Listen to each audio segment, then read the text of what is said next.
All right, guys, Jack Spirko here, and it is another TSP 9 Mile Farm event week, so there's no podcast, but I did promise videos, so I'm going to try to throw together a bunch of real quick videos for you this week, especially today and tomorrow as we lead up to the event, because once the event starts really Wednesday evening through Sunday, I'm going to be running and all butts and elbows, as they say. Anyway, I want to show you what we've done here. We have a whole bunch of trees that came in from Bob Wells' nursery. These are some Arctic Frost Sasumas. There's a bunch of plums and apples. A lot of this stuff's starting to go dormant. This is going to be a great time of year to plant, but they're not going to get planted in this workshop because they're not going on the area we're working on in this workshop. I have a lot of expansion work to do over in the food forest in the urban area with some irrigation on. They're going to go in after that. They're going to go into an area well prepared for them.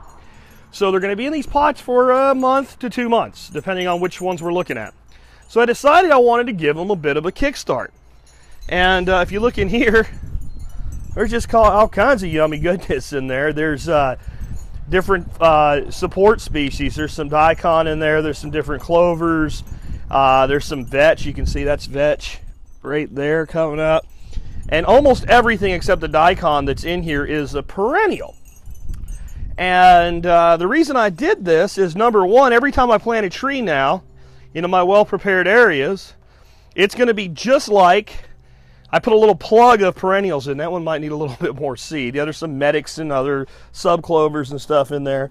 But the other reason is all of this material here, or all these plants here, will start putting roots into here and start forming symbiotic relationships with the trees in advance of them getting planted in the ground. The other thing I did was use a really great fertilizer. It's called MicroLife. And it has 72 different species of beneficial bacteria and fungi, mycorrhizal fungi in it. So that's also then inoculated in there. And what I didn't do, but I should do, and I might do this weekend as part of the event, is I have a whole bunch of King Strophoria mushroom spawn, and I should put a little handful of that into each pot and put a little bit of wood chips in there to give it some food.